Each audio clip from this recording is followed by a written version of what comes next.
Après Le Juste Prix, Éric Antoine s'est attaqué à un autre jeu emblématique, La Roue de la Fortune. L'émission a fait son grand retour sur M6 il y a quelques semaines et l'animateur star de la chaîne qui en est aux commandes s'est confié, à Télé 7 jours, sur cette nouvelle corde ajoutée à son arc. Après Le Juste Prix, M6 vous a proposé d'animer La Roue de la Fortune. Éric Antoine, j'ai appris que la chaîne avait acquis les droits et entamé des discussions. À l'époque, Le Juste Prix fonctionnait très bien, on faisait plus d'1 million de téléspectateurs à chaque diffusion.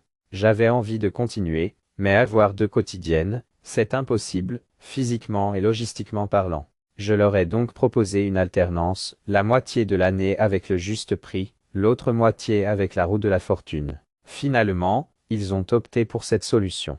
Étiez-vous un spectateur assidu à l'époque de La Roue de la Fortune ou est-ce l'idée d'animer un programme culte qui vous a séduit? Qu'est-ce un peu un mélange des deux. J'étais trop jeune pour regarder religieusement, mais je me souviens bien de la version avec Christian Morin, que ma grand-mère regardait. J'ai des souvenirs d'enfance blottis dans ses bras devant l'émission. C'est un peu une Madeleine de Proust pour moi. Ensuite, il y a le plaisir d'animer un jeu quotidien, d'être en contact avec le public, de faire gagner des cadeaux. J'avais envie de poursuivre cette dynamique après Le Juste Prix. Et j'aimerais bien continuer ce genre d'aventure et ce genre de jeu avec un autre jeu, une autre expérience. Vous savez, ma vie, c'est de te tenter rire. Il n'y a pas une année où je ne change pas de métier. Dès le moment où je vois une aventure se profiler, vous pouvez compter sur moi pour en être.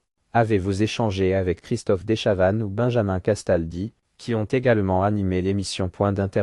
Non, je n'ai parlé ni à l'un ni à l'autre. J'ai bien sûr regardé le jeu, et je me souvenais bien du ton que Christophe Dechavanne avait apporté. Il a marqué la télévision avec son style populaire, son humour. J'ai grandi avec Coucou, c'est nous et si elle me dit oui. Il a su imposer un rythme et une énergie qui ont révolutionné l'animation télé. Dans les anciennes versions, le rôle des hôtesses était souvent critiqué. Vous avez fait des choix à ce sujet?